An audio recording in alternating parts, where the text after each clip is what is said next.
అందరికీ వందనాలు. ఓకే, చాలా సంతోషం. ఈ రాత్రి దేవుని సన్నిధిలో మనందరం చేరి ఉండగా బైబిల్ గ్రంథంలో నుంచి ఒక లేఖన భాగాన్ని చదువుదాం. ముందుగా 2 వచనాలు, పాత నిబంధనలో నుండి ఒక వచనం, అలాగే కొత్త నిబంధనలో నుంచి ఒక వచనాన్ని మనం చదువుకుందాం. ఆదికాండం 22వ అధ్యాయము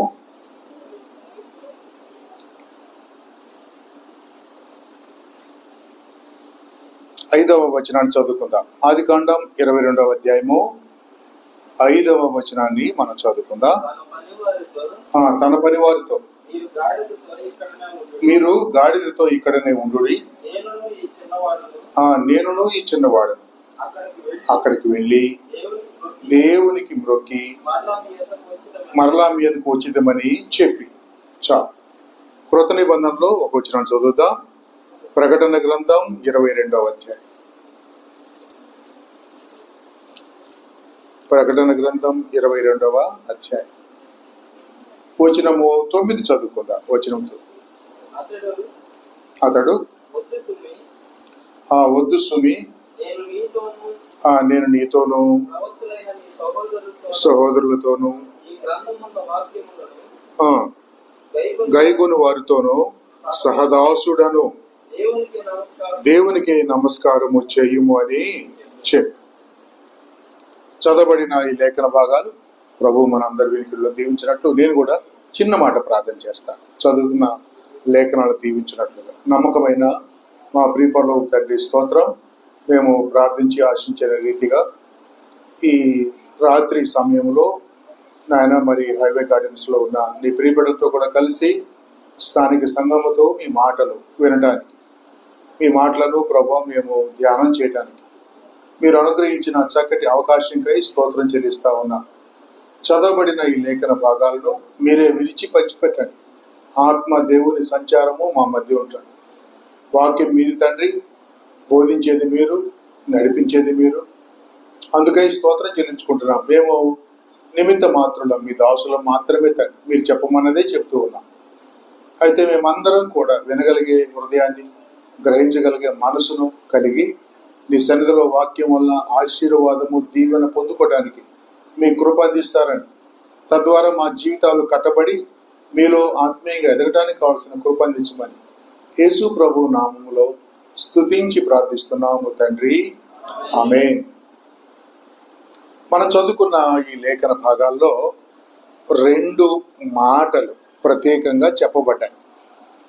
ఏమిటి ఆ మాటలు అంటే, 5వ వచనంలో ఆదికాండం 22:5లో దేవునికి మ్రొక్కి అనే మాట ఒకటి ఉంది. దేవునికి మ్రొక్కి అనే మాట. ప్రకటన గ్రంథం 22వ అధ్యాయంలో 2 గుర్తు పెట్టుకోవడానికి మీకు 22వ అధ్యాయమే. ప్రకటన గ్రంథం 22వ అధ్యాయం 9వ వచనంలో మనం చదువుకున్న దేవునికి నమస్కారము చేయాలి అనే మాటలు మనం చదువుతున్నాం. ఈ రెండింటిని ఇంగ్లీష్లో ఒకటే మాట అంటారు అనమాట. ఇంగ్లీష్లో ఏమంటారంటే ఆరాధన అని అంటారు. ఆరాధన అనే మాటకు అది పర్యాయ పదాలు. కొన్నిసార్లు ఒకే పదానికి పర్యాయ పదాలు చాలా ఉంటాయి. అందువల్ల వాటిని ఇంగ్లీష్లో అయితేనేమో అక్కడ మ్రొక్కి అంటే ఆరాధన అని ఉంటుంది, నమస్కారం చేసి అంటే ఆరాధన అనే ఉంటుంది. కాబట్టి దేవుని పిల్లలు మనం తెలుసుకోవాల్సిన తెలుగులో ఎక్కువ పదాలు, పర్యాయ పదాలు ఉపయోగించారు. ఇంగ్లీష్లో ఒకే మాట ఉపయోగిస్తారు అన్నమాట. వర్షిప్ అనే మాట ఉంటుంది, ఆరాధన. ఈ రాత్రి మనం మన ప్రియ ప్రభు మన పట్ల కలిగి ఉన్న ఉద్దేశాల్లో ఒక ఉద్దేశాన్ని మనం తెలుసుకోవాలని ఈ వచనాలు నేను చదివాను. మనం ప్రభు నమ్ముకున్న బిడ్డలుగా మనందరికీ బాగా పరిచయమైన మాట ఏంటంటే ఆరాధన అనే మాట మనకు బాగా పరిచయం.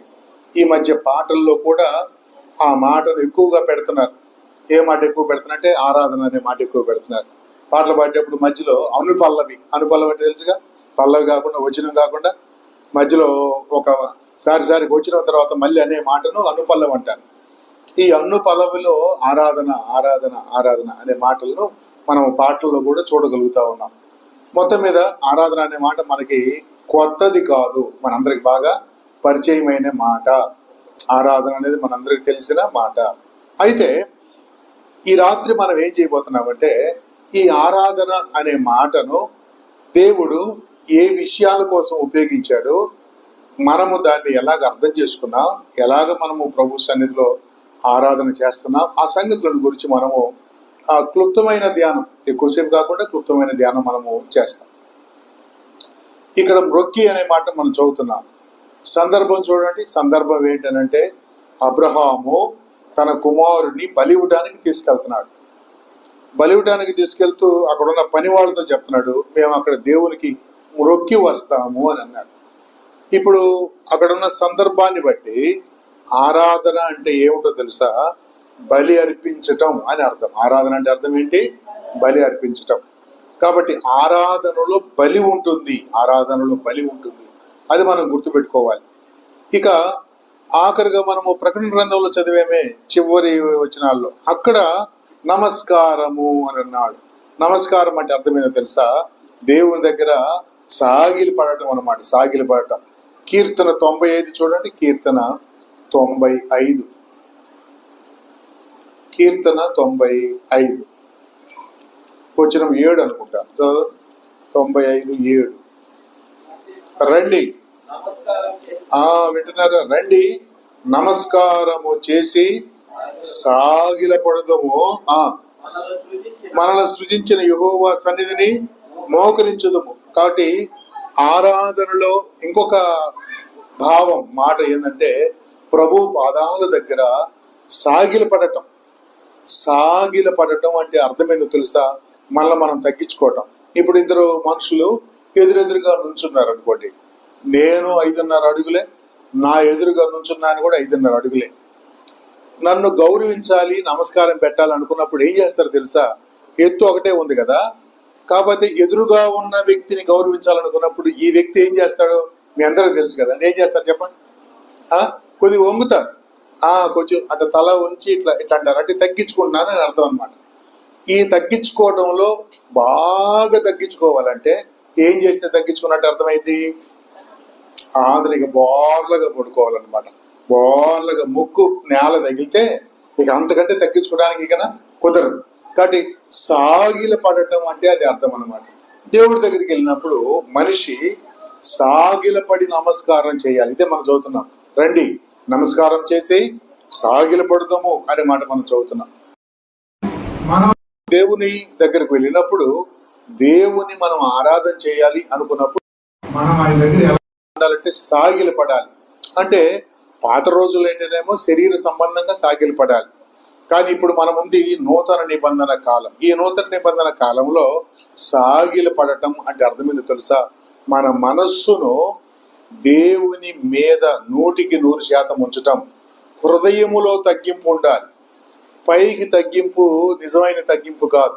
ఎక్కడ తగ్గించుకోవాలి? మనం హృదయములు తగ్గించుకోవాలి. ఆ హృదయాన్ని వంచటం అనేది చాలా ప్రాముఖ్యమైన సంగతి. కారణం ఏంటంటే మనం ఇప్పుడు పాత నిబంధన పద్ధతిలో మనం ఆరాధన చేయట్లేదు. మనం నూతన నిబంధన ఆరాధనలో మనకు వచ్చేసాం. దేవుడు పాత నిబంధనలో నుంచి నూతన నిబంధనలో మనం తీసుకొచ్చాడు. అందువల్ల మనం సాగిల పడటం అంటే నిజంగా బాధపడటం అని కాదు దాని అర్థం. కానీ మన హృదయాన్ని దేవుని సన్నిధిలో అలాగా కుమ్మరించాలి అని అర్థం అన్నమాట. మన ప్రభువు యేసుక్రీస్తు వారు పుట్టినప్పుడు జరిగిన సంగతి మనందరూ తెలుసు కదా. తూర్పు దేశాన్ని నుంచి జ్ఞానులు వచ్చారు అని మనం చదువుతాం. మత్తయి సువార్త చదువుకుందాం చూడండి. మత్తయి సువార్త 2వ అధ్యాయం. మత్తయి సువార్త 2వ అధ్యాయము వచనము 9 చదువుకుందాం చూడండి. వచనం 9. వారు రాజు మాట విని బయలుదేరి పోచుండగా, ఇదిగో తూర్పు దేశమున వారు చూచిన నక్షత్రము ఆ శిశువు ఉండిన చోటికి మీదుగా వచ్చి నిలుచు వరకు వారికి ముందుగా నడిచెను. వారు ఆ నక్షత్రమును చూచి అత్యానంద భరితులై ఇంటిలోనికి వచ్చి, జాగ్రత్తగా వినండి, తల్లి అయిన మరియను ఆ శిశువును చూచి సాగిలపడి ఆయనను పూజించి తమ పెట్టెలు విప్పి బంగారమును సాంబ్రాణిని బోళమును కానుకలుగా సమర్పించిరి. ఇక్కడ మనం బాలుడైన క్రీస్తు అప్పుడే పుట్టాడు, అంతే, మేబీ 2 సంవత్సరాల లోపు ఉంటుందేమో వయసు. అలా పుట్టిన క్రీస్తు ప్రభుని వీళ్ళు ఏం చేశారంటే సాగిలపడి ప్రభు దగ్గర సాగిలపడ్డారు. ఆయన అప్పుడు వయసు చిన్న వయసే కదా, కానీ ఆయనకు సాగిలపడి నమస్కారం చేశారు. అప్పుడు వాళ్ళు పెట్టెలు విప్పి దేవునికి కానుకలు ఇచ్చారు. మనం ఇందాక చెప్పుకున్నాం కదా, ఆ ఆరాధన అంటే ఏమిటో ఒక్కొక్క మాట దానికి యాడ్ అవుతా ఉంది. ఒకటి బలి అర్పించటం, రెండవది మన అర్పణలు దేవుని సన్నిధికి తీసుకొని వెళ్ళటం, ఆయన దగ్గర మనమే తగ్గించుకోవటం, సాగిలి పట్టం, ఇవన్నీ కూడా ఆరాధనకు పర్యాయ పదాలు. అలాగైతే మనందరం కూడా ప్రతి ఆదివారం దేవుని సన్నిధిలో మనం ఆరాధనకి వెళ్తున్నాం అని చెప్పుకుంటాం కదా. ఉదయం ఆదివారం ఉదయం రోజు మనం చెప్పే సంగతులు అవే. మేమందరం ఆదివారం ఆరాధనకి వెళ్తున్నామని కదా మనం ఇక్కడికి వస్తున్నాం. అయితే మనం ప్రశ్న వేసుకోవాల్సిన సంగతి ఏంటంటే, ఎందుకు మనం అసలు ఆయన ఆరాధన చేస్తున్నాం అని అంటే ఆ సంగతి మనకు అర్థం కావాలి. ఎందుకు మనం ఆయన ఆరాధన చేస్తున్నాం? మొట్టమొదటి సంగతి మనందరం చెప్పగలిగే సంగతి ఏంటంటే, యేసు ప్రభు వారు చెప్పిన సంగతి. యేసు ప్రభు వారు ఏమన్నాడంటే, నన్ను జ్ఞాపకం చేసుకోవడానికి దీన్ని చేయండి అని చెప్పాడు కదా. ఆ సంగతి మనందరికి తెలుసు. ఓ యేసయ్యను జ్ఞాపకం చేసుకోవడానికి మనం ఆరాధన చేయాలి అని. కానీ అది సగమే. యేసయ్యను జ్ఞాపకం చేసుకోవడం అనేది సగం. కానీ ఇంకొక సగం ఉంది. సహోదరులు ముందు జరగండి అన్న, సహోదరులు ముందు జరగండి. కొన్ని కుర్చీలు ఏమైనా ఖాళీగా ఉంటే కూడా వెనక పక్క కుర్చీలే బాగా ముందు జరుగుతారు.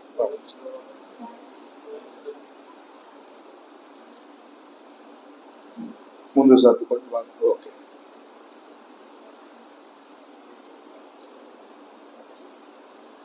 రైట్.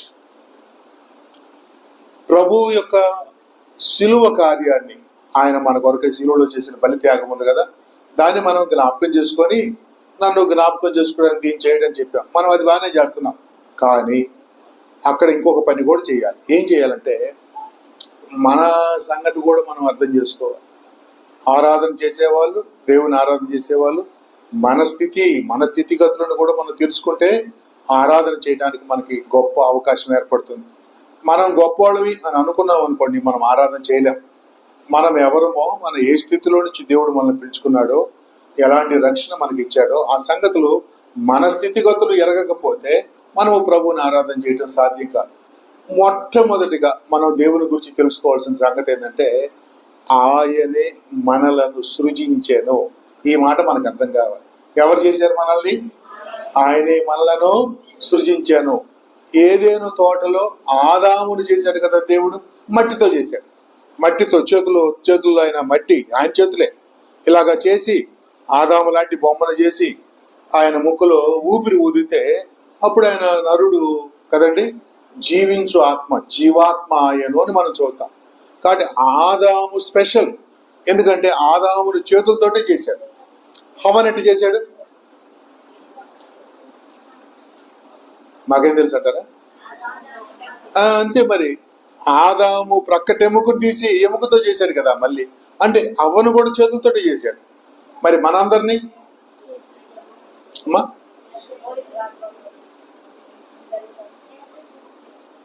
ఓకే, 139వ కీర్తన చూద్దాం. చూడండి, వాళ్ళిద్దరిని అట్ట చేశాడని మనకు బాగా తెలుసు, మనల్ని అట్ట చేశాడో తెలియదు. 139వ కీర్తన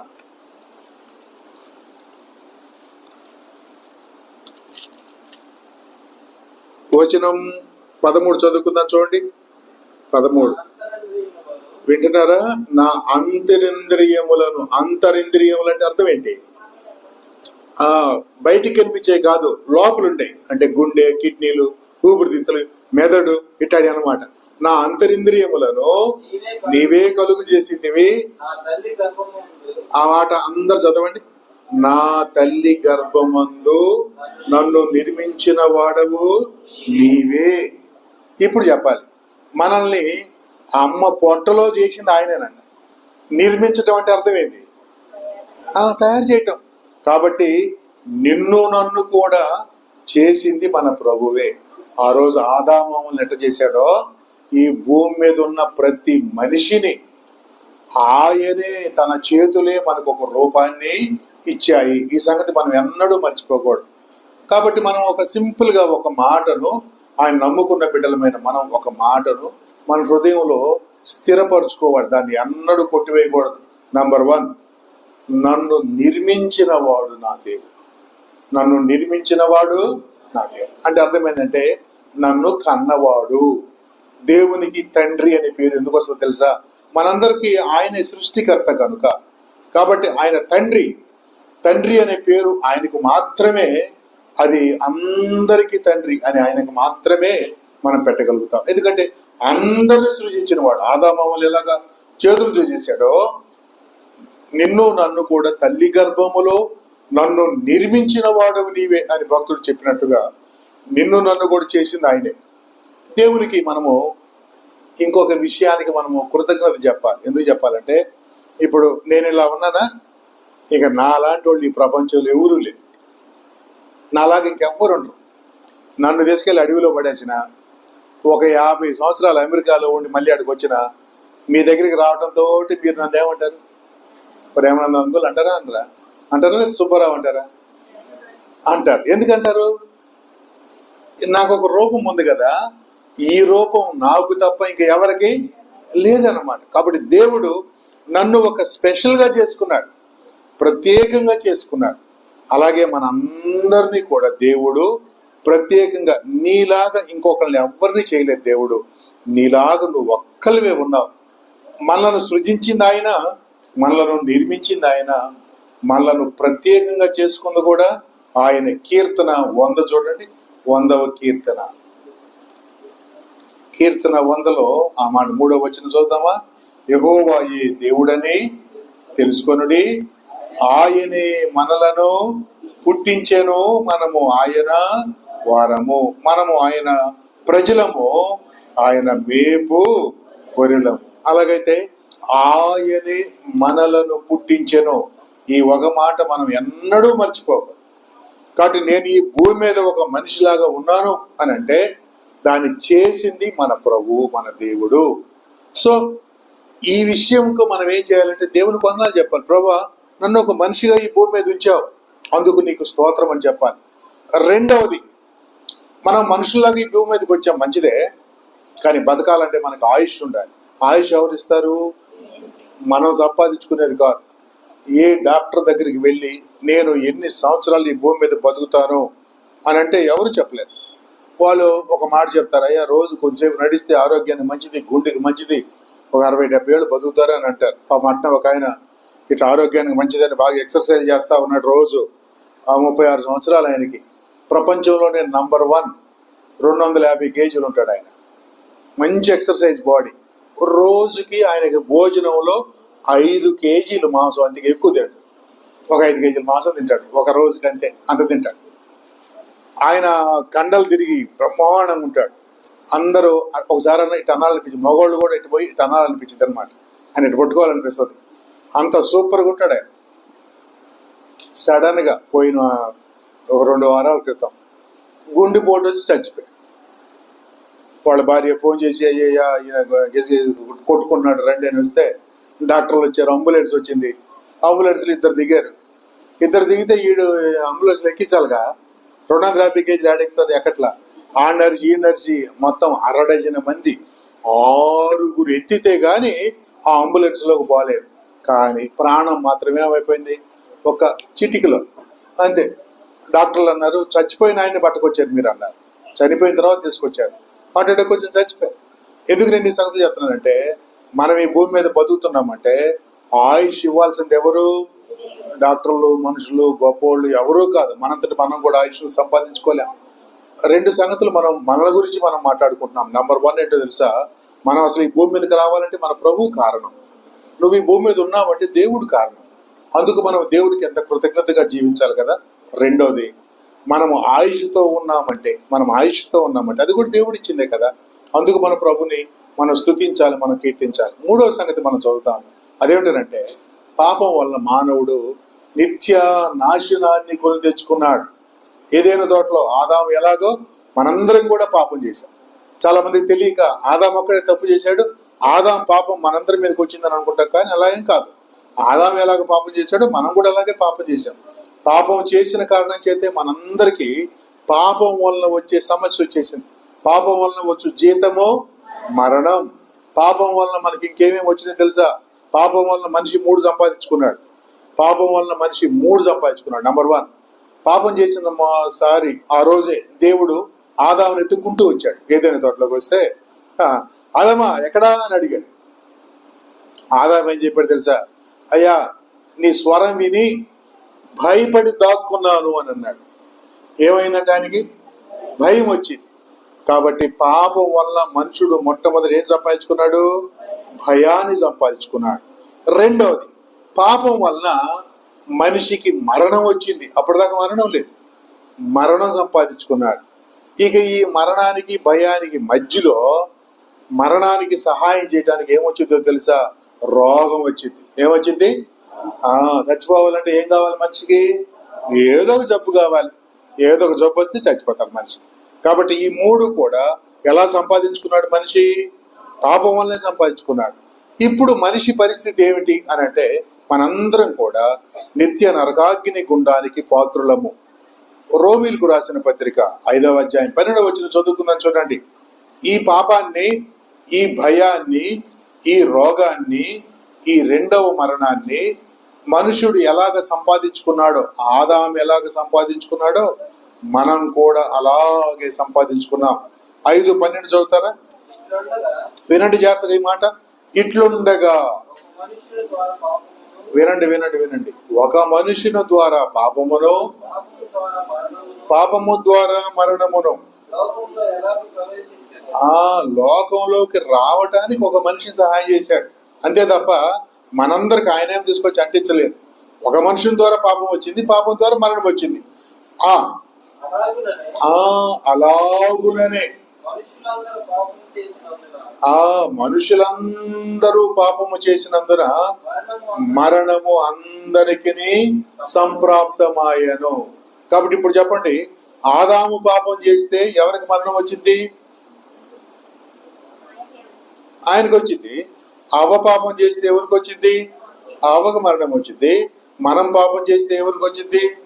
మనకు వచ్చింది. కాబట్టి ఆదాం పాపం చేసినందుకు మనకి రాలా. పాపం ఎట్ట చేయాలి, పాపంలో ఎట్ట పడిపోయాడు అన్నది ఆయన ఫస్ట్ మనిషి అనమాట, అంతే, అంతమించి కేవలే. కాబట్టి ఆదాము లాంటి పాపం మనం కూడా చేశాం.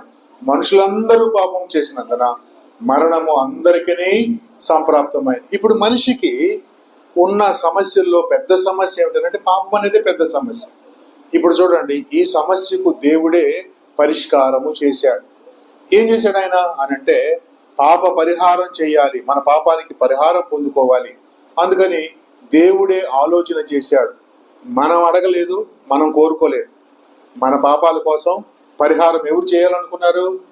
దేవుడే చేయాలనుకున్నారు. మనం ఇందాక ఒక ఆదికాండం 22వ అధ్యాయం, ఆదికాండం 22వ అధ్యాయంలో ఒక సంగతి చదువుకుంటూ వెళ్ళాం. అక్కడ అబ్రహాము తన కుమారుడైన ఇస్సాకును బలి ఇవ్వటం అనే కార్యక్రమం జరుగుతూ ఉంది. అక్కడ ఆ రోజు జరిగిన సంభాషణలో కొన్ని ప్రాముఖ్యమైన, మనమందరం ఆరాధన చేయడానికి అవసరమైన కొన్ని సత్యాలు అందులో దేవుడు దాచిపెట్టాడు.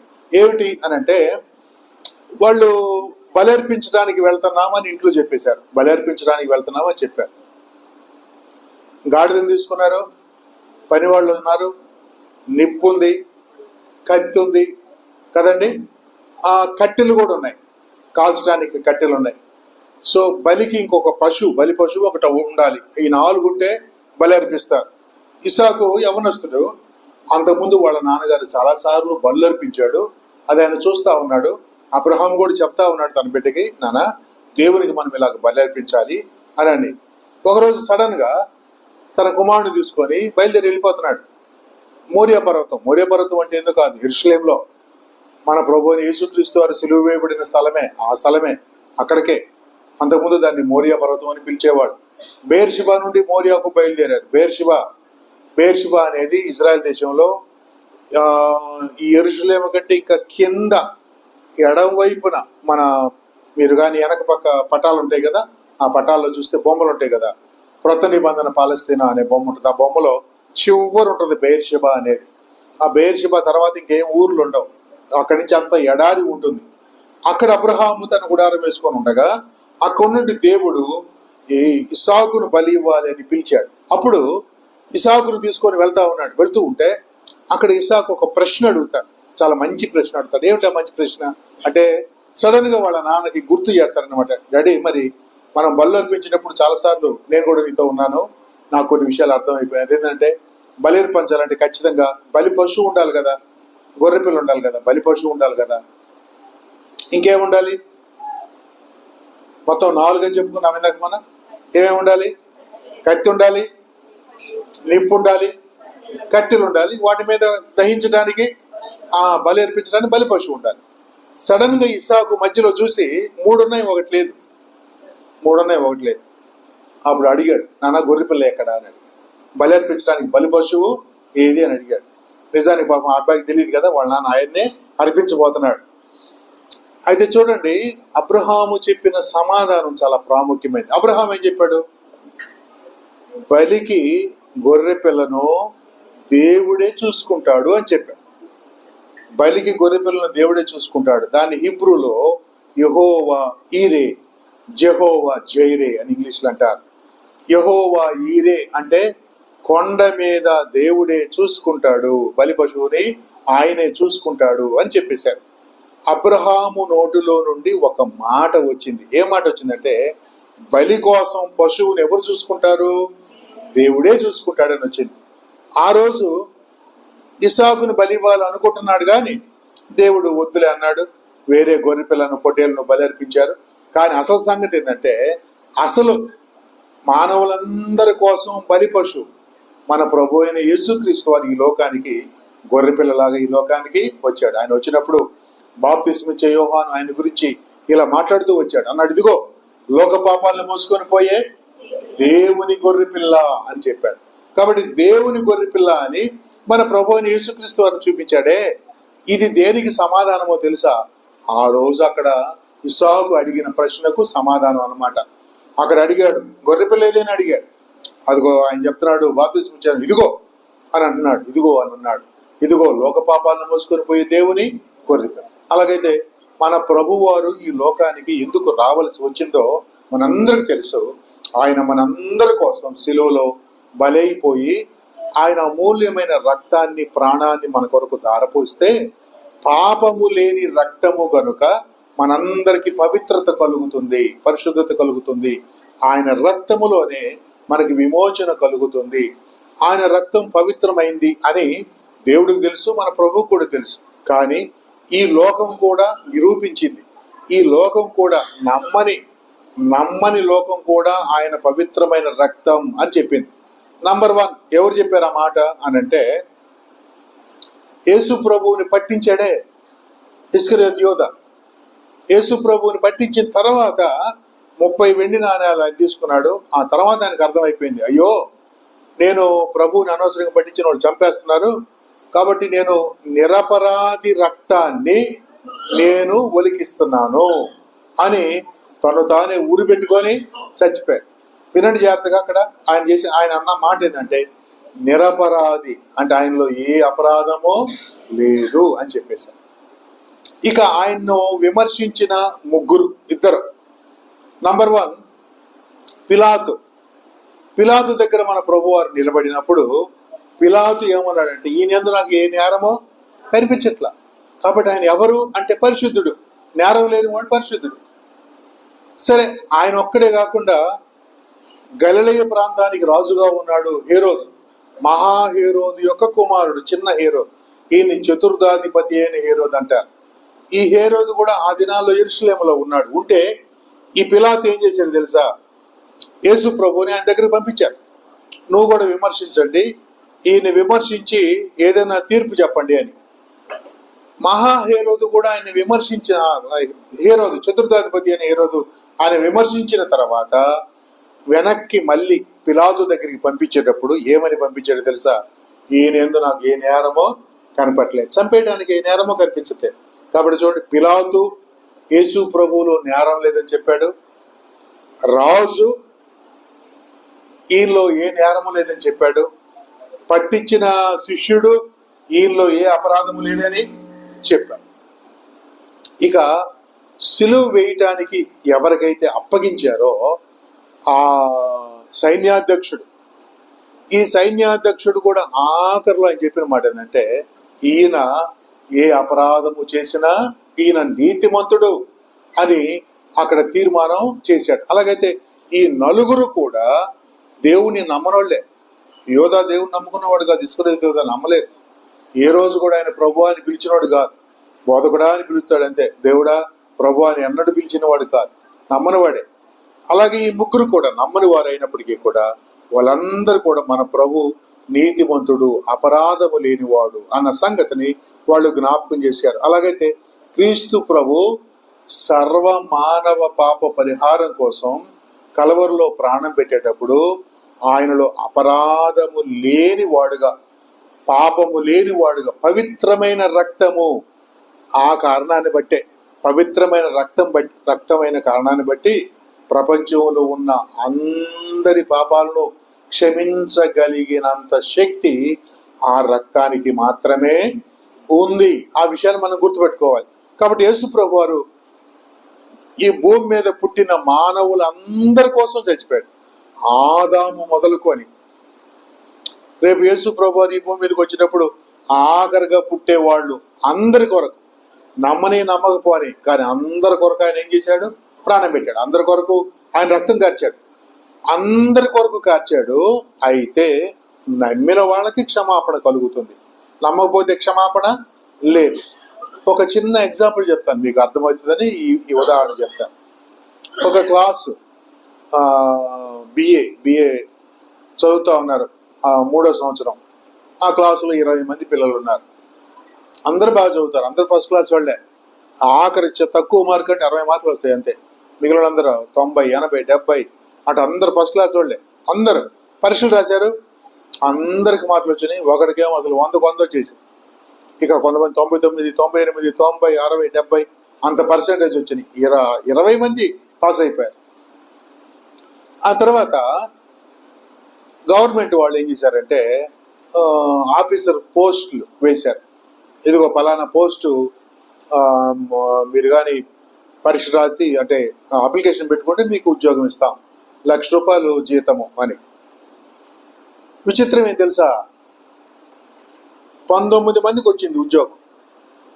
అలా ఫస్ట్ చెడే 100కు 100 వాడికి రాల పాపం ఉద్యోగం. ఇది న్యాయమా అన్యాయమా కదండి? ఎంత మనకు తెలుసు కదా, ఎంత అన్యాయం అంటాం, మనం కూడా అంటాం. కానీ అసలు సంగతి తెలియాలి మీకు, తర్వాత మళ్ళీ అనరు మీరు. ఇంకా ఈ 20 మందికి గవర్నమెంట్ వాళ్ళు ఏం చెప్పారంటే, మీరు మీ పేరు, మీ ఇంటి పేరు, మీ నాన్న పేరు, నువ్వేం చదువుకున్నావు, నీకు ఎన్ని మార్కులు వచ్చినాయి, మొత్తం అప్లికేషన్ పెట్టండి రా అని చెప్పారు. 19 మంది పెట్టారు. ఈ 100 వచ్చిన వాడు అప్లికేషన్ పెట్టలా. ఇప్పుడు చెప్పండి, వాడికి ఉద్యోగం రాలా? న్యాయమా అన్యాయమా? కదా, ఇప్పుడే కదా 2 నిమిషాల ముందు మనం అన్యాయం అన్నాం, మళ్ళీ వెంటనే ఏమన్నాం? నరకంలోకి వెళ్తారు రేపు కొంతమంది. నరకంలోకి వెళ్ళే వాళ్ళు ఎవరయ్యా అని అంటే, నరకానికి పోయే వాళ్ళని మనం చాలా మంది పాపం అన్యాయంగా వెళ్తున్నారంటే, అన్యాయం ఏమి లేదు. యేసు ప్రభు వాళ్ళ కోసం కూడా రక్తం కార్చాడు, నరకానికి పోయే వాళ్ళ కోసం కూడా రక్తం కార్చాడు. కానీ వీళ్ళందరూ ఏం చేయలేదు? అప్లికేషన్ పెట్టుకోవాలా. అప్లికేషన్ అంటే అర్థం ఏంటి అంటే, ప్రభువా నువ్వు పాపుల కోసం చచ్చిపోయావు కదా, నేను పాపిని, నన్ను క్షమించయ్యా, ఇంతే. ఇంకా మనం చేయాల్సిందే లేదు. ఇదే అప్లికేషన్. అప్లికేషన్ పెట్టుకున్న 19 మందికి ఉద్యోగం వచ్చింది. వాడికి 100 మార్కులు వచ్చినాయి, కానీ అప్లికేషన్ పెట్టని కారణం చేత వాడికి ఉద్యోగమో లేకుండా పోయింది. అలాగైతే మనం కూడా పరలోకంలోకి మనం వెళ్ళాలంటే ఖచ్చితంగా దేవుని దగ్గర అప్లికేషన్ పెట్టుకోవాలి. ఆ అప్లికేషనే తీర్మానం అంటారు, రక్షణ తీర్మానం. ప్రభువా నేను పాపిని, నన్ను క్షమించు అని మనం అడగాలి. ఇప్పుడు చూడండి, దేవుడు మన పాపాలు క్షమించేసి ఉచితముగా మనకి రక్షణ అనుగ్రహిస్తున్నాడు. రక్షణ ఇచ్చిన దేవునికి తిరిగి మనం ఏం చేయాలి? మనకు రక్షణ ఇచ్చిన దేవునికి తిరిగి మనం ఏం అర్పించాలి, ఏం చేయాలి అని అంటే, మన దగ్గర నుంచి దేవుడు ఏమి కోరుకోవట్లేదు, ఒక్కటే కోరుకుంటున్నాడు. ఆ ఒక్కటి ఏంటనంటే ఆరాధన. ఏం కోరుకుంటాడు మన దగ్గర నుంచి దేవుడు? రైట్. ఇప్పుడు చెప్పండి మీరు, ఇన్ని చేసిన దేవుడు నీ దగ్గర నుంచి అడుగుతుంది ఏందో తెలుసా? ఆరాధన మాత్రమే. మనం ఈ లోకంలో ఉన్నప్పుడు చేసే పనులు, పరలోకంలోకి వెళ్ళిన తర్వాత కొన్ని పనులు చెయ్యం మనం. అవి ఏమేంటో నేను చెప్తాను, లిస్టు జాగ్రత్తగా వింటా ఉండండి. మనం ప్రార్థనకు వస్తామా? ప్రార్థనకు వచ్చిన తర్వాత మనం సువార్త చెప్తాం కదా, లోకంలోకి వెళ్ళి యేసయ్య మీకోసం చచ్చిపోయాడు నమ్ముకోండి అని మనం ప్రపంచమంతా సువార్త చెప్తాం కదా. పరలోకంలో ఏం చెప్పాం? సువార్త చెప్పాల్సిన అవసరము లేదు. భూలోకంలో చేసే పని పరలోకంలో మనము చెయ్యము, సువార్త అవసరము లేదు. ఇక రెండవది, మనం ఏం చేస్తామంటే పేదలకు సహాయం చేస్తాం. పేదలు కాకపోయినా ఒక్కోసారి సడన్ గా అవసరంలో పడిపోతారు. ఇప్పుడు చూడండి, విజయవాడలో పాపం సడన్ గా ఏదాకా వెళ్ళిపోతున్నారు.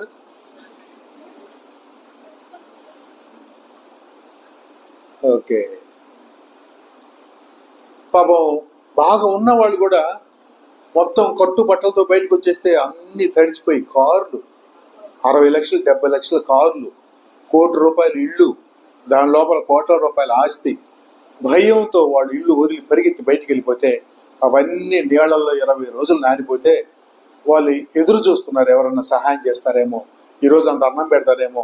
వాళ్ళు 1000 మందికి అన్నం పెట్టగలిగిన వాళ్ళు, కానీ ఎవరైనా అన్నం పెడితే బాగుంది, ఎందుకంటే వండుకోవడానికి తినడానికి అక్కడ లేదు వాళ్ళకి. డబ్బులుంటే మాత్రం చేత అన్నం చెక్కదు వాళ్ళకి. కాబట్టి అలాంటి మరి క్లిష్ట పరిస్థితులకు వెళ్ళిపోయారు. అటప్పుడు దేవుని పిల్లలమైన మనం ఏం చేయాలి తెలుసా? ఖచ్చితంగా మనం సహాయము చేయాలి. ఎంత పేదోళ్ళైనా ఇంకొకళ్ళు అవసరతలో ఉన్నప్పుడు మనం సహాయం చేయాలి. అదిగో చాలా మంది అలాగా సహాయం చేశారు. అట్లాంటి సహాయాలు పరలోకంలో చేయాల్సిన అవసరం ఏమీ లేదు. అమ్మయ్య, పరలోకం పోతే ఈ గోలంతా ఉండదు. ఏమేమి ఉండదు? సువార్త చెప్పే గోల ఉండదు. ఎవరికైనా సహాయం చేయాల్సిన అవసరం కూడా లేదు. ఇక మనం వంట వార్పు, వండుకోవటం తినటం అనే పనే లేదు. ఆకలి అనే సమస్య లేదు. కరెంటు బిల్లులు లేవు, కరెంటు అవసరం లేదు, ఇవన్నీ అవసరం లేదు. ఇంకోటి మర్చిపోయాను అసలు సంగతి. ఇక్కడ ప్రార్థన అయిపోగానే సందా పడతలా పట్టరా ఆరాధనలో? ఆడకపోయిన తర్వాత సందా పట్టాల్సిన అవసరం ఏమి? ఎక్కడ? పరలోకంలో సందా పట్టరు. ఇంకొక ముఖ్యమైన సంగతి ఉంది అసలు. ఇంకోటి, ఈడ మనం గంటల గంటలు మోకరించి, తండ్రి నాయన అయ్యా మమ్మల్ని కాపాడయ్యా, మా పాస్ గారిని కాపాడయ్యా, మా సంఘాన్ని కాపాడయ్యా, మా పిల్లల్ని కాపాడయ్యా, మా బంధువులు కాపాడయ్యా, మా బర్రెలను కాపాడయ్యా, మా గొర్రెలు మనం ప్రార్థన చేసుకోవట్లేదా? ప్రార్థన పరలోకంలో ఏం అవసరం లేదు తెలుసా మీకు? పరలోకంలో ప్రార్థన చేయరు. ప్రార్థన పరలోకంలో అవసరం లేదు. మనకి ఏ అవసరం ఉండదు అక్కడ.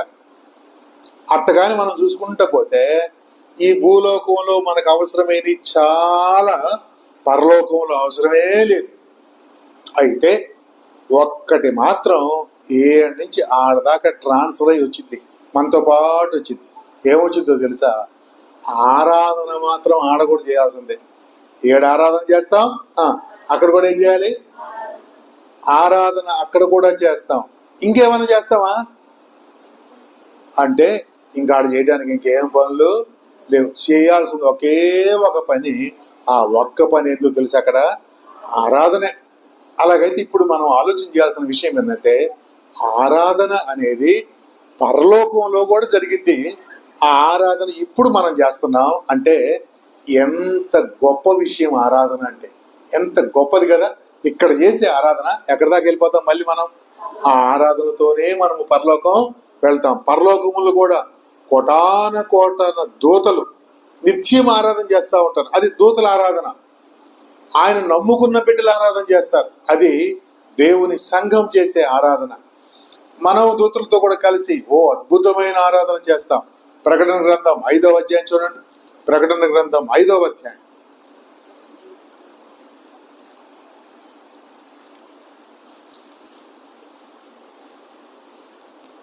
ప్రకటన గ్రంథం 5వ అధ్యాయము వచనం 9 దగ్గర చదువుకున్న చూడండి. ఆ పెద్దలు, నీవు ఈ గ్రంథము తీసుకొని దాని ముద్రలు విప్పుటకు యోగ్యుడవు.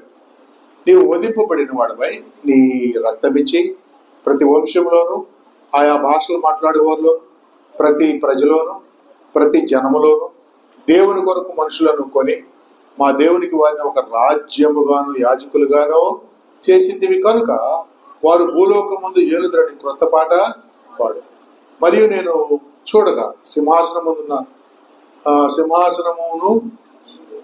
జీవులను పెద్దలను ఆవరించి ఉన్న అనేక దూతల స్వరము వినబడిను. వారు లెక్కకు కోట కొలదిగా ఉండేది. వారు వధింపబడిన గొర్రె పిల్ల శక్తియు ఐశ్వర్యమును జ్ఞానమును బలమును ఘనతయు మహిమయు స్తోత్రమును పొంద అర్హుడని గొప్ప స్వరముతో చెప్పుట వింటిని. ఏం చేస్తున్నారు ఇక్కడ అంటే దేవుని స్తుతిస్తున్నారు. వచనం 13 కూడా చదువుకుందాం చూడండి. అంతటా పరలోకమందును భూలోకమందును భూమి క్రిందను సముద్రంలోను ఉన్న ప్రతి సృష్టము అనగా వాటిలోనున్న సర్వమును సింహాసనాసీనుడై ఉన్నవానికి గొర్రె పిల్లకును స్తోత్రమును ఘనతయు మహిమయు ప్రభావము యుగ యుగములు కలుగును గాకని చెప్పుట వింటిమి. ఆ 4 జీవులు ఆమెన్ అని చెప్పగా ఆ పెద్దలు సాగిలపడి నమస్కారము. మనం ముందే చెప్పుకున్నాం కదా, సాగిలపడి నమస్కారం చేయటం అంటే ఆరాధన. సాగిలపడి నమస్కారం చేయటం అంటే అర్థం ఏంటి? దేవుని ఆరాధన చేయటం. అలాగైతే చూడండి, పరలోకంలో కోటాన కోట్ల దూతలతో కూడా మనందరం కూడా ఆయా భాషలు మాట్లాడేవారు, ప్రజలు, జనం అందరూ కూడా దేవుని స్తుతిస్తూ ఆరాధన చేస్తారు. పరలోకంలో మనకున్న పెద్ద పని ఒకే పని, ఇంకా అంతకుమించి పెద్ద ఎక్కువ పనులు ఉండవు. ఏంటనంటే దేవుని ఆరాధన చేయటమే. అలాగైతే పరలోకంలో అంత విలువైంది అయితే మరి భూలోకంలో అంత విలువైంది కాదా? ఇక్కడ కూడా అంత విలువైంది కదా. అలాగైతే మనందరికి అర్థం కావాల్సిన విషయం ఏంటంటే, ఆరాధన అనేది పరలోకములు ఎంత విలువగా దేవుడు చూస్తున్నాడో భూమి మీద మనం కూడా అంత విలువగానే చూడాలి. అంటే ఆరాధన పట్ల మన హృదయం, మన ఉద్దేశం అంత గొప్పగా ఉండాలి. దేవుణ్ణి ఆరాధన చేయటానికి మనము పరుగెత్తుకొని రావాలి దేవుని సన్నిధికి. ఆరాధన చేయటానికి ఆగిపోకూడదు. ఆరాధన చేయటానికి ఆగిపోకూడదు. నిర్లక్ష్యము చేయకూడదు. తర్వాత చూద్దాం అనుకోకూడదు. పనులుంటే ఆరాధన మానుకోకూడదు. ఈ మధ్య ఒక ఫ్యాషన్ వచ్చేసింది క్రైస్తవుల మధ్యలోనే. ఆదివారం రోజే ఫంక్షన్లు పెడుతున్నారు, ఆదివారం రోజే పెళ్లిళ్ళు చేస్తున్నారు. ఈ మధ్య 2 పెళ్లిళ్ళు ఆదివారం చేయాల్సి వచ్చింది. నేను ఆ రోజు వెళ్తా ఉంటే నా భార్య చాలా గట్టిగా చెప్పింది, ఏమండి ఆదివారం ఏంటి ఈ పెళ్లిళ్ళు, ఎందుకు ఒప్పుకుంటారు మీరు, అసలు వద్దని చెప్పొచ్చు కదా అని. అమ్మ, మనం వద్దని చెప్తున్నాం, ఆరాధన చేసేవాళ్ళు ఎవరు పెట్టుకోవట్లేదు, కానీ ఆ ఇంట్లో ఆరాధన చేయని వాళ్ళు ఉంటారు కదా, వాళ్ళు బలవంతంగా పెట్టేస్తున్నారు. భార్య నమ్ముకొని వస్తూ ఉంటుంది, భర్త నమ్ముకోడు. ఆ భర్త అందరు వాళ్ళని సంప్రదించి ఆదివారం పెట్టండి అని చెప్తాడు. పాపం ఆమె ఏం చేయలేని పరిస్థితి. అందువల్ల వాళ్ళని బట్టి అలాగా జరుగుతూ ఉంది అని చెప్పుకున్నాం. కాబట్టి ఆరాధన ఎగగొట్టి వెళ్ళిపోయేవాళ్ళు కొంతమంది ఉన్నారు. ఇంకొక విచిత్రమైన సంగతి, ఫంక్షన్ ఉందని చెప్పి ఆరాధన రాకుండా వెళ్ళిపోతున్నారు. ఒకసారి ఆలోచించేయండి, మన ఆరాధన ముఖ్యమా, ఫంక్షన్ ముఖ్యమా? కదా, ఆరాధన ముఖ్యమైతే మనం ఏం చేస్తాం? ప్రభువుకే ప్రాధాన్యత మనము ఇవ్వాలి. మన కొరకు ప్రాణం పెట్టి మన ఆత్మ నరకానికి వెళ్లకుండా కాపాడిన మన ప్రభువుకి ఆరాధనలో ఆరాధన కానీ మిస్ అయితే ఏం జరిగింది? ఒక్క వారమే కదా, మనం ఏమి రోజు పోవట్లేదు కదా. కొంతమంది ఇలా అంటారు, అని ఈ ఒక్క వారం బయటికి పోతున్నాం అని అంటారు. ఒక్క వారం పోతే ఏమైందో బైబిల్లో నేను మీకు ఒక సంగతి జ్ఞాపకం చేస్తాను. యేసు ప్రభువారు లేచిన రోజే మనకు ఆరాధన రోజు. ఏ రోజు లేచాడు ప్రభువారు? ఆదివారం. అందుకని మనం ప్రతి ఆదివారం ప్రభు సన్నిధిలో కలుసుకొని మనం ఆరాధన చేస్తాం. యేసు ప్రభు లేచిన ఆదివారం ఆ రోజు సాయంత్రం శిష్యులందరికీ కనిపించాడు ప్రభువారు. వాళ్ళు తలుపేసుకొని భయంతో మేడగదిలో ఉన్నారు, తలుపేసుకుని ఉన్నారు. యేసు ప్రభువారు రాత్రి సాయంత్రం పూట వాళ్ళని కలుసుకున్నాడు. అందరిని కలుసుకుంటే వాళ్ళందరూ ఆశ్చర్యపడ్డారు. ప్రభువారు వాళ్ళ మధ్యలోకి వచ్చి, నేనే చూడండి, మేము నిన్నే కదా 2-3 రోజుల క్రితం ఇదిగో నా కాళ్ళు చేతుల్లో మేకులతో కొట్టేశారు ఆయన, ఆ గాయపు గుర్తులు అలాగే కనిపిస్తున్నాయి, ప్రక్కలో బల్లెంతో పొడిచారు, అది అలాగే కనిపిస్తా ఉంది. కాబట్టి అవన్నీ ప్రభువారు చూపించి వాళ్ళతో కొద్దిసేపు సంభాషించి ఆయన కనిపించకుండా వెళ్ళిపోయారు. ఇప్పుడు వాళ్ళు చాలా ఆనందంగా, చాలా సంతోషంగా గొంతులు వేసుకుంటా మన ప్రభువారు తిరిగి లేచాడు అని వాళ్ళు నమ్మలేక ఆశ్చర్యపడితే మళ్ళీ నమ్ముతానే ఉన్నారు. సరే, వాళ్ళ గోల్లో వాళ్ళు ఉన్నారు. వీళ్ళంతా మొత్తం 10 మంది శిష్యులు. ఆ టైంలో ఒకళ్ళు లేడు. ఆయనే మన ఊరు వచ్చిన, అంటే మన దేశం వచ్చిన శిష్యుడు. మన దేశం ఎవరు వచ్చారు? తోమ వచ్చాడు మన దేశం. యేసుప్రభు శిష్యుల్లో తోమ మన దేశం వచ్చాడు. ఆ వచ్చిన ఆయన లేడు. అన్ని ఆదివారాలు ఉన్నాడు, ఒక్క ఆదివారం మిస్ అయింది ఆయన, అంతే.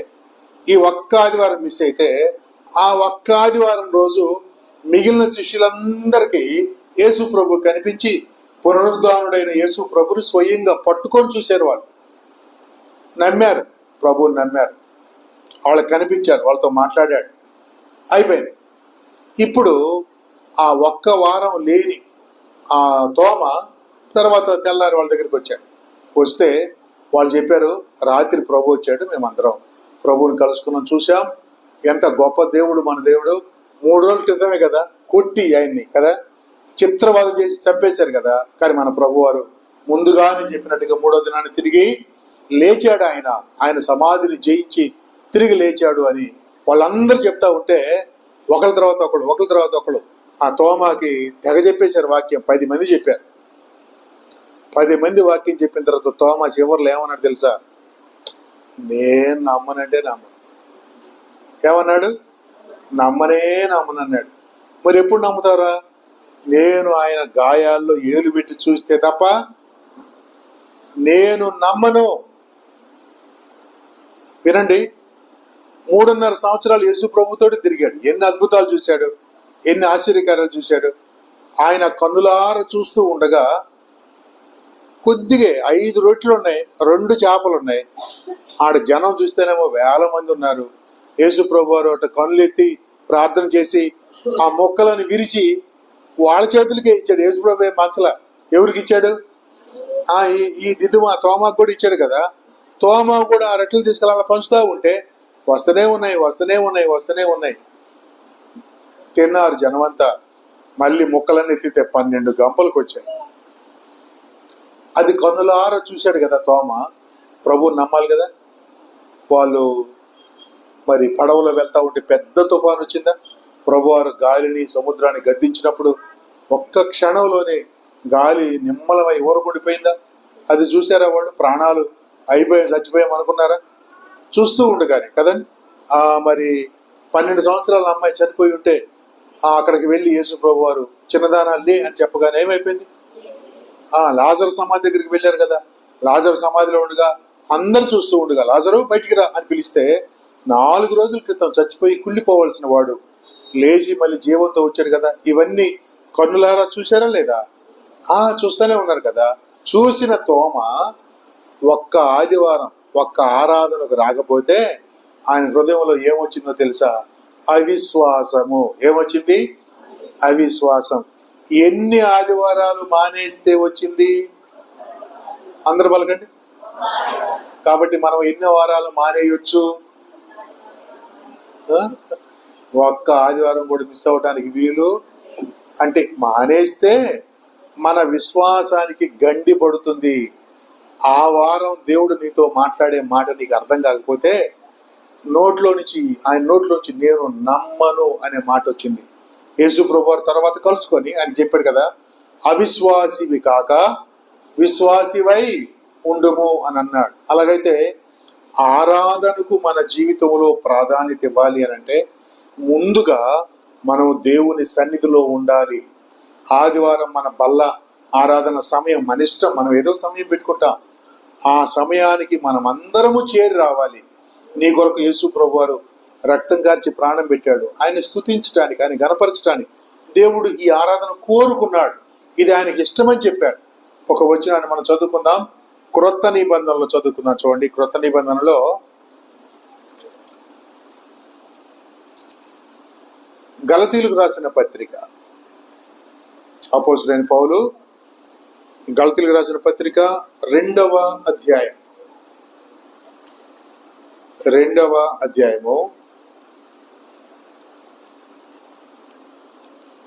వచనం చదువుకుందాం. చూడండి, 20వ వచనం చదువుకుందాం.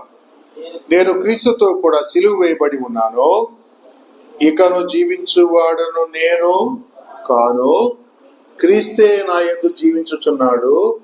నేనిప్పుడు శరీరమందు జీవించుచున్న జీవితము నన్ను ప్రేమించి నా కొరకు తన్ను తాను అప్పగించుకొనిన దేవుని కుమారుని యందలి విశ్వాసము వలన జీవించుచున్నాను. కాబట్టి దేవుని కొరకు జీవించుచున్నాను. నేను నా జీవితం నా కోసం కాదు, దేవుని కోసమే అని అంటున్నాడు. కొరింథీయులకు రాసిన 2వ పత్రిక 5వ అధ్యాయం. ఆరాధన చేసే ప్రియులమైన మనం, ఆయన బిడ్డలమైన మనం, బాప్తిసం పొంది బల్లలో పాలుగుంపులు పొందే మనం ఈ జీవితాన్ని ప్రభువుకి ఎలాగ అర్పించి ఆరాధన చెయ్యాలో మనం నేర్చుకోవాలి. 5వ అధ్యాయం 2వ పత్రిక 14-15 వచనాలు చదువుకుందాం. క్రీస్తు ప్రేమ మమ్మును బలవంతము చేయుచున్నది. ఎలాగనగా అందరి కొరకు ఒకడు మృతి పొందెను కనుక అందరూ మృతి పొందిరనియు. ఆ తర్వాత మాట చూడండి, జీవించువారు. ఎవరి సంగతి మాట్లాడుకుంటున్నాం? జీవించేవాడు. జీవించేవాళ్ళు అంటే ఎవరు? మనమే. జీవించేవాళ్ళు అంటే ఎవరు? మన సంగతే మాట్లాడుతుంది. జీవించువారు తమ కొరకు, జీవించువారిక మీదట తమ కొరకు కాక తమ నిమిత్తము మృతి పొంది తిరిగి లేచిన దేవుని కొరకే, లేచిన వాని కొరకే జీవించుటకు ఆయన అందరి కొరకు మృతి పొందినని నిశ్చయించుకొనుచు ఉన్నాము. ఈ వచనం యొక్క అర్థం ఏంటో తెలుసా? మన ప్రభువారు మన కొరకు ప్రాణం పెట్టాడు కనుక, చనిపోయి తిరిగి లేచాడు కనుక మనం ఇక ఈ జీవిస్తున్న ఈ జీవితం అంతా ఆయన కోసం జీవించాలి. మన ప్రభువు కొరకు మనము జీవించాలి. ఇది దేవుని యొక్క వాక్యం. కాబట్టి యేసు ప్రభు నమ్ముకొని ఆయన రక్తములో పాపక్షమాపణ పొందుకున్న మనం ఒక తీర్మానం చేసుకోవాలి. ఏమని తీర్మానం చేసుకోవాలంటే, ప్రభువా, నేను జీవించే ఈ జీవితం నా కోసం కాదు, నీ కోసం అని చెప్పాలన్నమాట. ఏం చెప్పాలి? చెప్పండి ఒకసారి. నా కోసం కాదు, ఏంటి? అంతేనా? నిజమేనా? ఊరు పలకమంటే పలికారా? పలకటం కాదు, అటు జీవించాలి మనం. ఒక 15-14 సంవత్సరాల పిల్లలు. ఈ బొడ్డోడు వయసు ఎంత? నీ పేరేం పేరు? కూర్చొని చెప్పు. మహిమ. ఎంత నీ వయసు? 12 ఏళ్ళు. మహిమ ఆకర్ష్ 12 ఏళ్ళు. అంత వయసు పిల్లలు. ఓకే, కూర్చున్నా. ఆకర్ష అంత అబ్బాయి, ఒక అమ్మా నాన్న, ఆ ఇంట్లో ముగ్గురే ఉంటారు. ఈ అమ్మా నాన్న చాలా ప్రేమ కలిగిన వాడు. వాళ్ళు కూడా ఆకర్ష లాంటి ఒక అబ్బాయి అంటే వాళ్ళు రోజు ఏం చెప్తారు తెలుసా? అయ్యా, మేము బతుకుతుందే మా అబ్బాయి కోసం అండి అంటారు. ఇప్పుడు మీరు చెప్పండి, ఏమంటారు? చెప్పండి. మీరు పలకాలి, పలికితేనే మా అబ్బాయి కోసం అని అంటారు.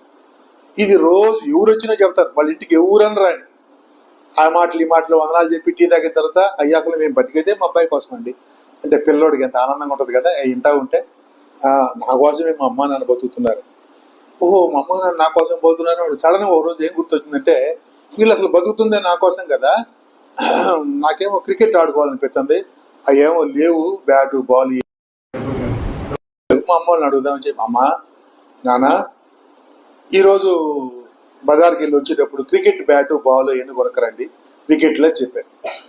వాళ్ళ నాన్న అన్నాడు, no no no no no no అసలు అవి వద్దు నీకు వద్దు అమ్మ, వద్దు బాబు, వద్దు నాన్న, పో బడికి పో అని అన్నాడు. అంటే మనవాడికి అర్థం కాలే.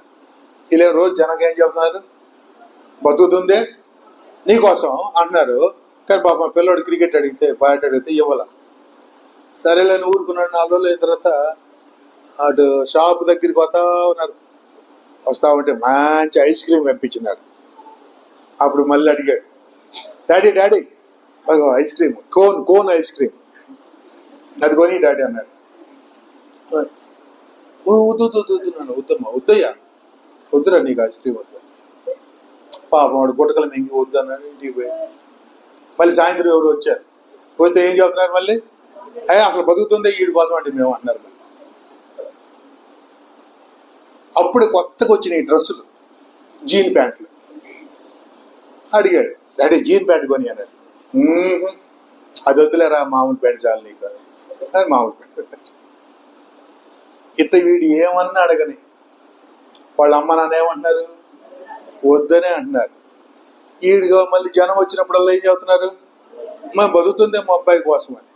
వాడు విని విని విని ఇసుగు పుట్టి, వీళ్ళేమో బతుకుతుంది నా కోసమా, నేను అడిగేది ఒకటి కూడా చేయరా. ఆయన ఒకరోజు ఎవరు వచ్చారు, పెద్ద అంకులు, నా బోటోడి దగ్గర కూడా చెబుతున్నారు, ఏమండి అయ్యా వందనాలండి పాస్ గారు, అసలు మేము బతికైతే మా పిల్లోడి కోసం అన్నారు. అప్పుడు ఆ పిల్లోడు అన్నారు, అయ్యా మీరు బతకొద్దేమో సరితే నేను మేలయ్యా అన్నారు. మీరు చెప్పండి, వాడు బతకటం మంచిదా సావటం మంచిదా? వాళ్ళు ఉన్నా ఒకటే, లేకపోయిన ఒకటి. ఎందుకంటే ఆ పిల్లోడికి ఏమీ చేయని వాళ్ళు ఉంటే ఎంత, లేకపోతే ఎంత. అంతేనా? రైట్. ఇప్పుడు కేసు రివర్స్ అయిపోయింది చూడండి. యేసు ప్రభు నమ్ముకున్న వాళ్ళు ఎవరి కోసం బతకాలి? మనం పాటల్లో ఆ మాటలు చెప్తాం. పాట పాడేటప్పుడు తెలియకుండా చెప్పేస్తాం అనమాట. ప్రభువా నా జీవితం నీకోసమే, చందా వేసేటప్పుడు సమస్తం నీకోసమే. వేసేది పావలే కానీ పాడేటప్పుడు మాత్రం ఏమని పాడతాం? సమస్తం నీకోసమే అని అంటా ఉంటాం. చెప్పేటప్పుడు, పాడేటప్పుడు, ప్రార్థన చేసేటప్పుడు ప్రభువా నీకోసమే అంటాం, కానీ చేసేటప్పుడు మాత్రం దేవుడి కోసం మనం ఏమి, అది అనమాట. అది విచిత్రం చూడండి. చేసేటప్పుడు చెయ్యం, నోటితో చెప్పడానికి బాగా చెప్తాం, పాడేటప్పుడు బాగా పాడతాం. అంతా నీకోసమే ప్రభు, అసలు నువ్వు ఉండగా నాకు ఏది అక్కర్లేదయ్యా, ఆకాశమందు నీవు ఉండగా నాకు ఏది అక్కర్లేదని భక్తుడు అన్నాడులే. ఆయన అంటే అన్నాడు, మనం కూడా అదే అంటాం. మాకు ఇంకెవరు అవసరం లేదయ్యా, నీకోసమే, నీకోసమే, నేను బతుకుతుందే నీకోసమయ్యా అని అంటే నువ్వేం చేయాలి తెలుసా? ఆయన ఏం చెప్పాడో అది చెయ్యాలి. మనం ఆయన చెప్పింది చేయకుండా, ఆయన చెప్పేది చేయకుండా నీకోసమే బతుకుతున్నాడు అయ్యా అని అంట. ఈ రాత్రి మనందరి హృదయంలో ఒక్క మాట మనం హృదయంలో పెట్టుకుందాం. అదేంటంటే, దేవుని కోసమే నిజంగా నువ్వు బ్రతికితే, దేవుడు అడుగుతున్నాడు, నా కోసం బ్రతుకుతున్నారని మీరు అడుగుతున్నాడు. నిజంగా ఆయన కోసం మనం బ్రతికితే ఆయన కోరుకున్నది మానక చెయ్యాలి. అదేంటంటే ఆరాధనే. ఇంతకుమించి గొప్ప పనులు మనం చేయాల్సిన పనిలే. దేవుడికి మనం ఏమిచ్చి సంతోషపరచలేం. మీకు తెలుసా, దేవుడికి దావీదు మహారాజు, రాజులు గొప్ప గొప్ప సొలొమోను రాజు, ఈ రాజులందరూ రాజులు. వాళ్ళు రాజులైన కారణం చేత బలు అర్పించేటప్పుడు మనలాగా ఏదో ఒక గొర్రె పిల్ల మేక పిల్లని తీసుకెళ్లేవాళ్ళు కాదు. వందలు వేల వేల గొర్రెలను, మన పాటలో కూడా వేలాది గొర్రెలన నదులంతా విస్తారమైన తైలం. అంటే దేవునికి మనం నూనె గొర్రెల్ని అర్పిస్తే ఆయనకి సంతోషం కలిగిద్దా అంటే కాదు. హృదయపూర్వకంగా మనం ఆయన ఆరాధన చేస్తే కలుగుతుంది. మనం ఆయనకి ఏమైనా ఇచ్చి సంతోషపరచలేం, అది గుర్తుపెట్టుకోండి. నువ్వు ఏదన్నా ఇవ్వటం వల్ల దేవుడు ఆనందపడాడు. ప్రభు అన్నాడు కదా, 1000 కొండల మీద పశువులు నావే అని అన్నాడు. 1000 కొండల మీద పశువులు ఆయన అయితే మనం ఎన్ని ఇస్తే దేవుడు సంతోషం? నా దగ్గర కుట్టించుకోవాల్సిన, ఇంకా నేను కుట్టించుకోవాల్సిన డ్రెస్సులు ఒక ఎంత 35 ఎన్నో ఉంటాయి. 35 కుట్టించుకోవాల్సిన డ్రెస్సులు 35 ఉంటాయి. ఇప్పుడు ఎవరన్నా సడన్ గా నాకు ఒక జత బట్టలు పెట్టారు అనుకోండి, నేను ఆనందపడతానా? ఆడు కుట్టించుకోవాల్సినవి ఇంకా 35 ఉన్నాయి. 5 కోట్లు కుట్టించాలి. కోటు గురించి దానికి బట్టలు పెట్టారు. ఇక మామూలు డ్రెస్సులు, సఫారీలు అన్ని కలిపి 35 ఉన్నాయి. ఈ 35 జతలు కుట్టించాలని చాలా డబ్బులు అవుతాయి.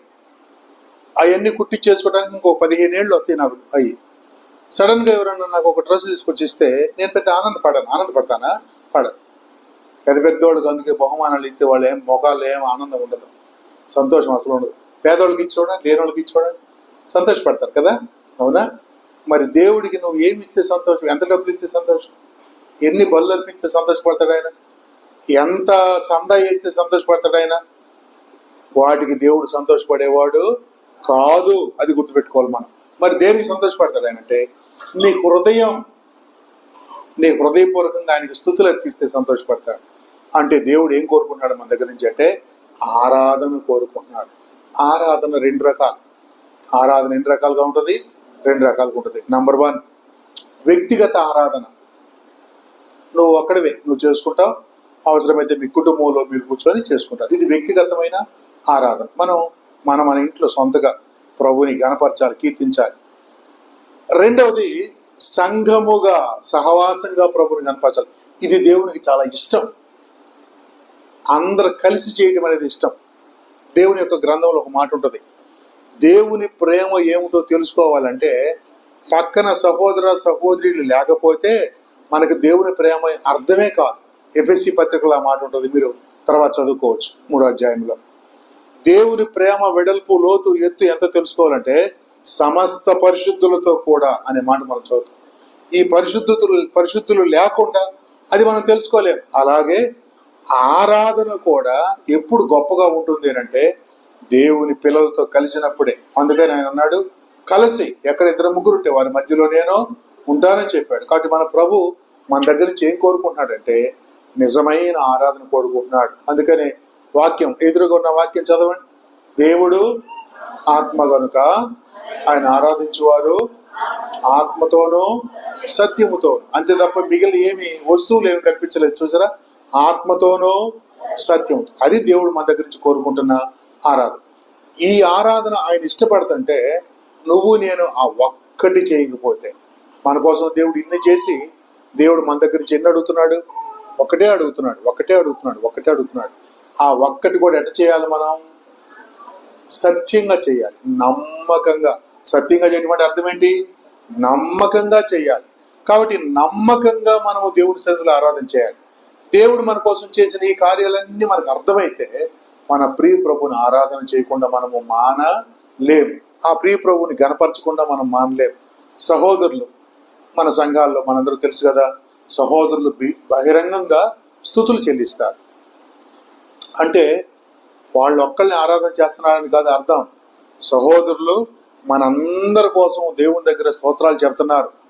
అది సహోదరులకు దేవుడు అప్పగించిన బాధ్యత. ఒక సహోదరుడు మన సంఘం కోసం స్తుతులు చెల్లిస్తా ఉండగా మనందరం కలిసి ఏమంటాం? చివరిలో ఆమేన్ అంటాం. ఆమేన్ అంటే అర్థం ఏంటంటే అలాగనే జరుగును కాక. కాబట్టి ఆయన ఏమని స్తుతులు చెల్లించాడో, ఏమని ఆరాధన చెప్పాడో అదంతా మనందరి కోసం అని అర్థం. కాబట్టి సహోదరులు స్తుతులు చెల్లించాలి. ఎవరెవరు చెల్లించాలి? నమ్మి బాప్తిసం పొంది ఆ బల్లలో పాలు పంపులు పొందుతున్న ప్రతి సహోదరుడు ఖచ్చితంగా దేవుని స్తుతించాలి. దేవుని స్తుతించడానికి మనం ట్రైనింగ్కి వెళ్ళాల్సిన పని లేదు. దేవుణ్ణి ఘనపరచడానికి మనం మాటలు వెతుక్కోవాల్సిన అవసరం లేదు. దేవుణ్ణి స్తుతించడానికి గంటలు కూడా అవసరం లేదు. 2 మాటలు చెప్పాలి దేవుని సన్నిధిలో. ప్రభువా, ఒకప్పుడు నేను పాపిగా ఉండగా నరకానికి పాత్రుడను. అయితే నువ్వు నన్ను ప్రేమించావు, ఈ లోకానికి వచ్చావు, నా కొరకు శిలువలో ప్రాణం పెట్టావు. నేను నమ్మానంతే, ఏం చేయలే. నమ్మిన కారణం చేత నాకు క్షమాపణ ఇచ్చావు, రక్షణ ఇచ్చావు, పరలోక ప్రాప్తినిచ్చావు. నీకు వందనాలు. యేసుక్రీస్తు నామములో ఆరాధిస్తున్నాను తండ్రి, ఆమేన్. ఇంకెంతకంటే పెద్ద మాటలు. దీనికోసం ఏమైనా ట్రైనింగ్ అవసరమా? యేసయ్య నీకేం చేసినా ఆ మాట చెప్పడమే కదా. కాబట్టి ఆరాధన చేసే ఖచ్చితంగా సహోదరులందరూ కూడా ఈ ఆదివారం ఒకవేళ నీకు అవకాశం రాకపోతే వచ్చే ఆదివారం చేయాలి. అంతే తప్ప వారాలు మనం చేయకుండా ఉండకూడదు. దేవుని సన్నిధిలో మనం ఆరాధన చేయాలి. ఆరాధన స్తుతులు చెల్లిస్తూ ఉంటుండగా మనందరం పాల్పంపులు పొందాలి. ఆరాధన మానుకోకూడదు. దేవుని సన్నిధిలో మానకుండా మనం ఆరాధనకు రావాలి. ఎందుకనంటే ఇంతకంటే దేవునికి మనం ఇవ్వగలిగేది ఇంకోటి లేదు. దేవుడు అన్నాడు కదా, నన్ను ప్రేమించే వాళ్ళు నా ఆజ్ఞలను గైకొనాలి. నన్ను ప్రేమిస్తే నా ఆజ్ఞలు గైకొనాలి. ఆ ఆజ్ఞలో మొదటి ఆజ్ఞ నన్ను జ్ఞాపకం చేసుకోవడానికి దీనిని. కాబట్టి దేవుని సన్నిధిలో మనం ఆరాధన చేసే విషయంలో వెనుకబడిపోకూడదు. పల్లెటూరులో ఇక్కడేమో నాకు తెలియదు, కానీ నేను చాలా ఊర్లు వెళ్తా ఉంటాను. అక్కడ వెళ్ళినప్పుడు ఒక్కోసారి చర్చిలో సగం మంది కనిపిస్తారు. ఏరియాలో సగం మంది ఉన్నారు. ఏమైపోయారనంటే బయట పొలాల్లో మిరపకాయలు, మా ఏరియాలో మిరపకాయలకు వస్తారు. మా ప్రకాశం జిల్లాలో పంట కోసినందుకు వాళ్ళకి సాయంత్రం ఇన్ని ఇస్తారు, మిరపకాయలు ఇస్తారు, లేదంటే కొన్ని చోట్ల డబ్బులు ఇస్తారు. ఆదివారం రోజు ఏం చెబుతారు తెలుసా? రోజు 400 కూలి, ఆదివారం రోజు 600 ఇస్తామంటారు. ఎందుకంటే ఆదివారం రోజు ఎవరు రారనమాట. పొలాలకి రాకుండా అందరూ ఎక్కడ కూర్చుంటారు? ఇక్కడ ప్రార్థనకు వచ్చి కూర్చుంటారు, ప్రార్థన దేవుని సన్నిధిలో కూర్చుంటారు. ఆ సంగతి వాళ్ళకి తెలిసి వాళ్ళు ఏం చేస్తున్నారు తెలుసా? ఆదివారం కూడా వీళ్ళ చేత పని చేయించుకుంటే మనకి తొందరగా పని అయిపోద్దని ఆదివారం రోజు మాత్రమే 400 ఇచ్చేవాళ్ళు. ఆ రోజు ఎంత ఇస్తారు? వాళ్ళు వచ్చి బయట చెప్తా ఉంటారన్నమాట, ఈరోజు 600 అనుకుంటూ పోతారు. అప్పుడే మన సహోదరి బైబిల్ తీసుకొని బయలుదేరింది 9 గంటల ప్రార్థన. కానీ ఆడేమైనా పడింది, మళ్ళీ తీసుకెళ్ళి బైబిల్ లోపల పెట్టి అటు ఇటు చూసి చిన్నగా టవల్ వేసుకొని అడగబోతున్నారు. ఎంత కోసం? 600 ఏడవుతున్నాయి అబ్బాయి. రోజు 400 వస్తాయి. ఈరోజు ఎక్స్ట్రా ఎంత? అంతే. 200 కోసం ఎవరిని వదిలేసి వెళ్తున్నాం మనం? ఏం వదిలేసి వెళ్తున్నాం? దేవుని సన్నిధి ఆరాధన. చూసారా? అంటే దేవుణ్ణి మనం ఎంత తగ్గించామంటే 200. ఆయన విలువ ఎంత వేసుకున్నాం మనం? అంటే తగ్గించినట్టే కాదా? రైట్, మీరు చెప్పండి. సరే మనం ఇటు సంపాదించాం 200 మొత్తం ఆదివారం నెలలో ఎన్ని ఆదివారాలు వస్తాయి? 4 వస్తాయి. 4 2 ఎంత? 800. ఈ 4 వారాలు అయిపోయిన తర్వాత కొద్దిగా నొప్పి వస్తుంది ఇటు పక్క, పడుకున్నా లేచినా కూడా ఇక్కడ నొప్పి వస్తుంది. డాక్టర్ దగ్గరికి పోయాం.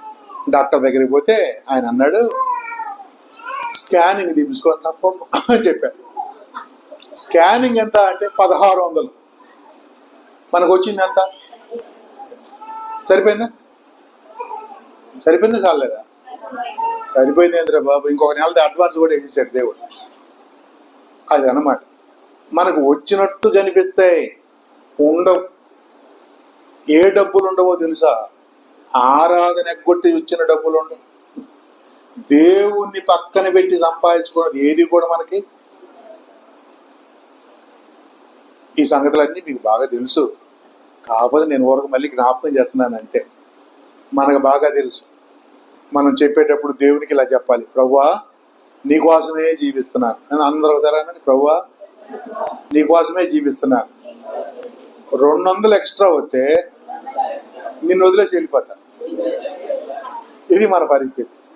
అది అనమాట మనం చేస్తుంది కదండి. 400 ఎక్స్ట్రా వస్తే ప్రభుని వదిలేసి వెళ్ళిపోతున్నాం. యేసు ప్రభు అందుకని పేతురుని అడిగాడు, పేతురు నన్ను ప్రేమిస్తున్నావా అని అడిగాడు. జవాబు చెప్పడానికి పేతురుకి ఏం భయం లేదు. ఎస్ నేను ప్రేమిస్తున్నాను ప్రభా అన్నాడు. మళ్ళీ అడిగాడు, పేతురు ప్రేమిస్తున్నావా అని అడిగాడు. ప్రేమిస్తున్నాను ప్రభా. కానీ యేసు ప్రభు అడిగే ప్రశ్నలో ఇంకొక మాట ఉంది, వీళ్ళందరికంటే ఎక్కువ ప్రేమిస్తున్నావా అని. అప్పుడు చెక్ చేసుకోవాల్సి వచ్చింది, అందరికంటే ఎక్కువ ప్రేమిస్తున్నాడా? ఈరోజు ఒకవేళ దేవుడు నిన్ను ఆ ప్రశ్న అడిగితే, ఇక్కడున్న అందరికంటే నువ్వు ఎక్కువ ప్రేమిస్తున్నావు ప్రభుని అని అడిగితే సమాధానం నోటితో చెప్పొద్దు. దేవుని సన్నిధిలో సాగిలిపడి నమస్కారం చేసి ఆరాధన చేసి చెబుదాం, యేసు ప్రభువా నేను నిన్ను ప్రేమిస్తున్నాను కనుక నీ సన్నిధిలో నేను నిత్యము ఉంటున్నాను అనే మాట మనం చెప్పగలిగితే, అంతకంటే దేవునికి మనం ఇచ్చే గొప్ప ఏమంటారు బలి, అర్పణ, కానుక ఇంకొకటి లేనే. అలాగ చేసి దేవుని సన్నిధిలో నిజమైన ఆరాధన, నిజమైన భక్తిని మనము ప్రదర్శిద్దాం. మన జీవితం ఇక మనం జీవించే జీవితం మన ప్రభువు కొరకే అన్న సత్యాన్ని మనం గుర్తుపెట్టుకుందాం. అలాగే చేయడానికి పరిశుద్ధాత్మ దేవుడు మనందరికీ సహాయము అనుగ్రహించుగాక. ప్రార్థన చేసుకుందాం.